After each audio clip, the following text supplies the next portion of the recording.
गुड़ीराम एक गरीब अपाहिज कुम्हार था। किसी हादसे में उसका एक पैर कट गया था। उसकी 1.5 साल की एक छोटी सी बच्ची थी। उसकी पत्नी का नाम राधा था। गुड़ीराम भगवान गणेश जी का बहुत बड़ा भक्त था और बिना उनकी आराधना के पानी तक नहीं पीता था। पानी चढ़े, फूल चढ़े और चढ़े मेवा, लगवन का भोग लगे, संत करे सेवा। जय गणेश जय गणेश जय गणेश देवा, माता जाकी पार्वती पिता महादेवा। गुड़ीराम देवी देवताओं की तरह तरह की मूर्तियाँ और मिट्टी के बर्तन बनाता और उसे बाजार में बेचता। कितने की दी ये मूर्ति?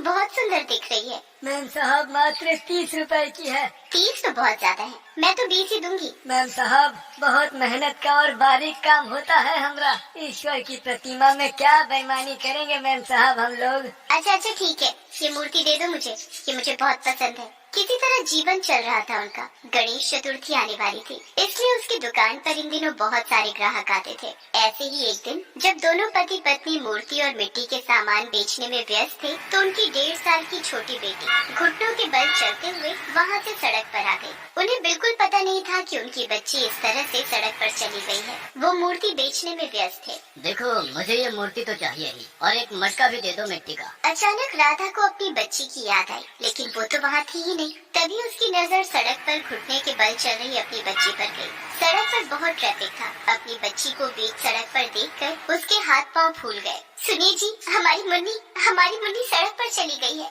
राधा तेजी से भागते हुए सड़क पर गई, लेकिन तभी एक तेज रफ्तार ट्रक की चपेट में उसकी बच्ची आ गई और सड़क पर तड़पते हुए दम तोड़ दिया। मुन्नी!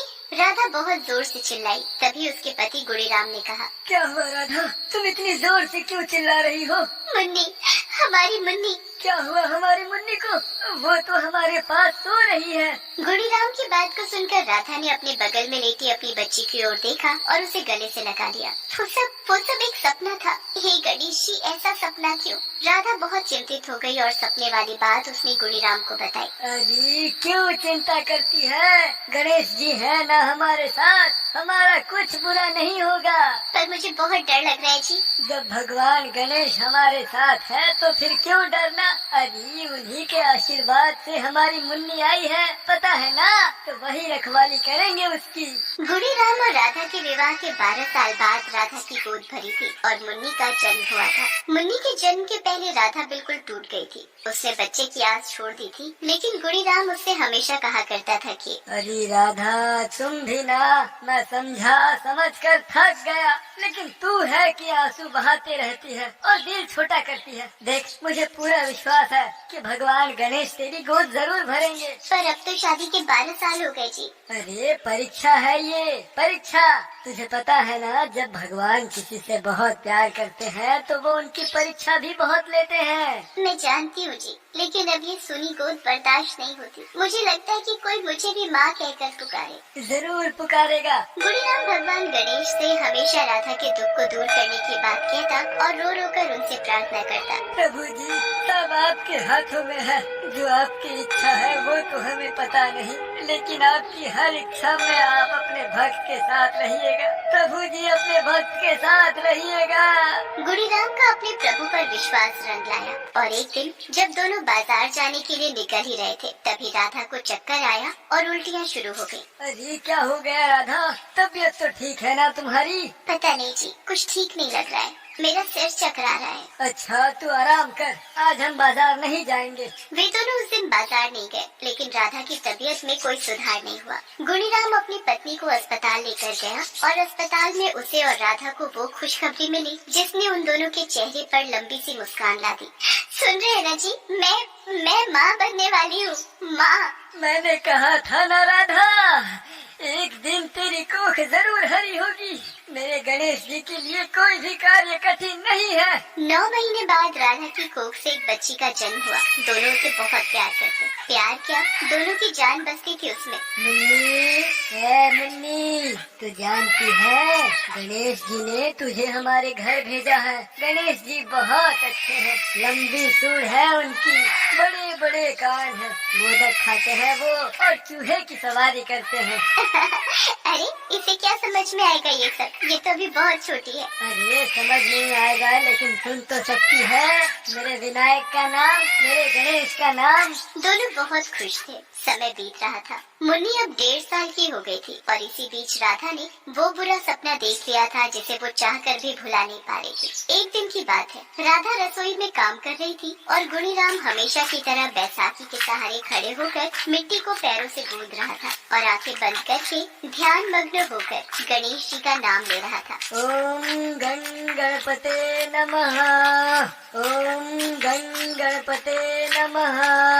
उसकी छोटी सी मुन्नी जो वहीं खेल रही थी, रसोई से निकलकर घुटनों के बल चलते हुए बाहर निकल आई। गुणीराम आंखें बंद करके गणेश जी का ध्यान और काम दोनों कर रहा था। छोटी सी मुन्नी चलते हुए उसके पास आई और मिट्टी पर चढ़ गई। गुणीराम अब भी अपने ईश्वर के भजन में खोया हुआ था और उसे पता ही नहीं चला कि उसकी बच्ची उसके पैरों और बैसाखी के नीचे आकर रौंदी जा रही है। वो तो बस अपने गणेश जी की भक्ति में डूबा था। ओम गण गणपते नमः, ओम गण गणपते नमः।